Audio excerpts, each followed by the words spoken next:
Heart beating. Heart beating को हिंदी में हृदय स्पंदन कहते हैं।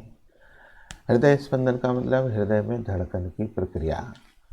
हृदय में धड़कन की प्रक्रिया का मतलब ये होता है कि हृदय में हमारे पास कुल 4 चैम्बर हैं, 2 आलिंद है और 2 निलय है। आलिंद में रक्त रिसीव होता है, जबकि निलय द्वारा रक्त पंप कर दिया जाता है। तो हमारे हृदय में ब्लड रिसीविंग प्रक्रिया और ब्लड की पंपिंग की प्रक्रिया रिथमिकली तालबद्ध रूप से चलती है और यही जो है हार्ट बीटिंग कहलाती है। आज की इस वीडियो में हम इसको समझने का प्रयास करेंगे कि हार्ट बीटिंग की प्रक्रिया किस प्रकार से चलती है। तो हार्ट बीटिंग की प्रक्रिया में संकुचन और शीतलन की प्रक्रिया होती है। संकुचन को सिस्टोल कहते हैं और शीतलन की प्रक्रिया डायस्टोल कहलाती है। ये प्रक्रिया तालबद्ध रिथम के लिए एक के बाद एक होती रहती है। इस प्रक्रिया के फलस्वरूप रक्त हृदय में ग्रहण किए जाते हैं, रिसीव किए जाते हैं और फिर रक्त में भरे हृदय को शरीर के विभिन्न भागों के लिए पंप कर दिया जाता है। तो ये प्रक्रिया 2 चरणों में चलती है, एक सिस्टोल कहलाती है, एक डायस्टोल कहलाती है। सिस्टोल के अंतर्गत हृदय के सिकुड़ने की प्रक्रिया होती है। तो आलिंद का सिकुड़ना और निलय का सिकुड़ना इसके अंतर्गत है। आलिंद के सिकुड़ने की प्रक्रिया को आरिकुलर सिस्टोल कहते हैं, जबकि निलय के सिकुड़ने की प्रक्रिया वेंट्रिकुलर सिस्टोल कहलाती है। यानी सिस्टोल के अंतर्गत 2 प्रक्रियाएं चलती हैं, एक आरिकुलर सिस्टोल और एक वेंट्रिकुलर सिस्टोल।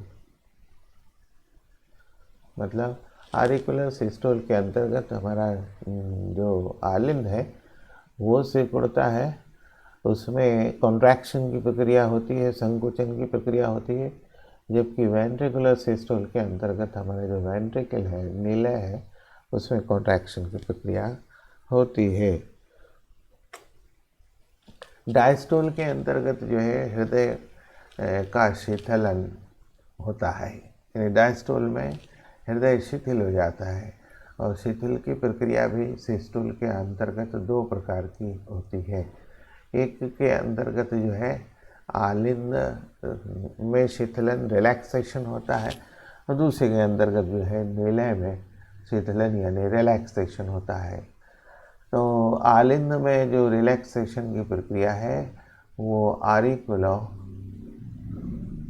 आरिकुलर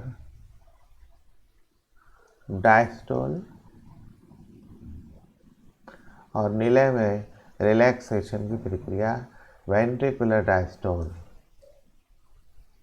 वेंट्रिकुलर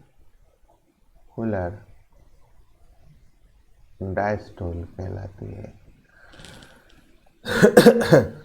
ये तालबद्ध प्रक्रिया जो है सिस्टोल और डायस्टोल को मिलाकर के चलती है। यानी एक धड़कन जो है हमारा, एक धड़कन में एक सिस्टोल और एक डायस्टोल होता है। यानी एक सिस्टोल और एक डायस्टोल मिलकर के एक धड़कन बनाता है। ये कुल जो है 0.8 सेकेंड का समय लेता है और हमारा हृदय 1 मिनट में कुल 72 बार स्पंदित होता है।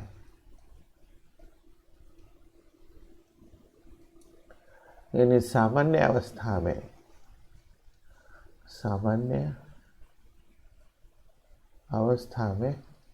यानी रेस्ट पोजीशन में जब हम आराम कर रहे होते हैं तो हमारा हृदय 72 से लेकर के 80 बार प्रति मिनट धड़कता है। ये प्रक्रिया है। इसी प्रक्रिया के आधार पर हम ये कह सकते हैं कि हमारा हृदय सामान्य रूप से कार्य कर रहा है अथवा नहीं कार्य कर रहा है। अब हम ये समझेंगे कि ये जो रिथमिक स्पंदन और रिथमिक स्पंदन की प्रक्रिया है, यानी तालबद्ध कॉन्ट्रैक्शन और रिलैक्सेशन, संकुचन और शिथिलन की प्रक्रिया है, वो किस तरह से चलती है। हम ये जानते हैं कि मनुष्य का जो हृदय है वो मायोजेनिक है। मनुष्य का हृदय मायोजेनिक होने का मतलब ये हो गया कि उसका हृदय विशिष्ट प्रकार की पेशियों से बना होता है। इसको हृदय पेशी कहते हैं। इसी हृदय पेशी में संकुचन और शिथिलन की प्रक्रिया चलती है और इसी संकुचन और शिथिलन की प्रक्रिया के फलस्वरूप हृदय में स्पंदन की प्रक्रिया चलती है। ये मतलब हुआ मायोजेनिक का। तो हमारे हृदय के में ये 4 चैम्बर हैं। एक लेफ्ट एट्रियम है, एक राइट एट्रियम है, एक राइट वेंट्रिकल है, एक लेफ्ट वेंट्रिकल है। तो राइट एट्रियम दाहिने आलिंद के ऊपरी भाग में उसकी दीवार पर विशिष्ट कोशिकाओं का एक समूह होता है। इन विशिष्ट कोशिकाओं के समूह को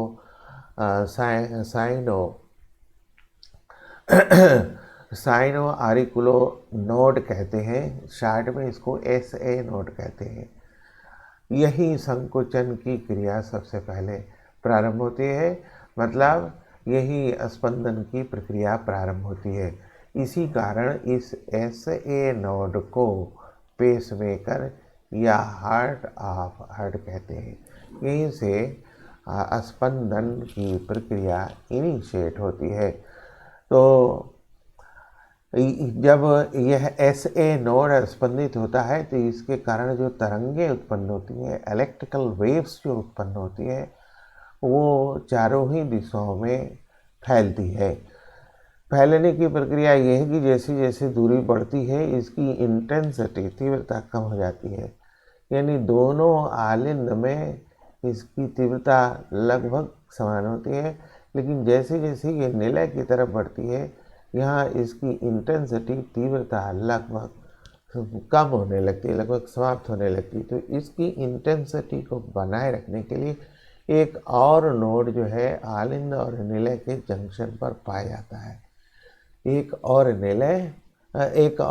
नोड जो है आलिंद और निलय के जंक्शन पर पाया जाता है। इसको आरिकुलो वेंट्रिकुलर नोड कहते हैं। आरिकुलो वेंट्रिकुलर नोड, शार्ट में इसको AB नोड कहते हैं। यह नोड जो है SA नोड यानी साइनो आरिकुलो नोड की तीव्रता को बढ़ाता है। इससे फाइब्रस सेल्स निकलती हैं। इन फाइब्रस सेल्स को बंडल ऑफ ह्यूज कहते हैं। फिर बंडल ऑफ ह्यूज से निलय की दीवारों में एक और फाइब्रस सेल्स जुटी होती हैं। इनको परकिंजे फाइबर्स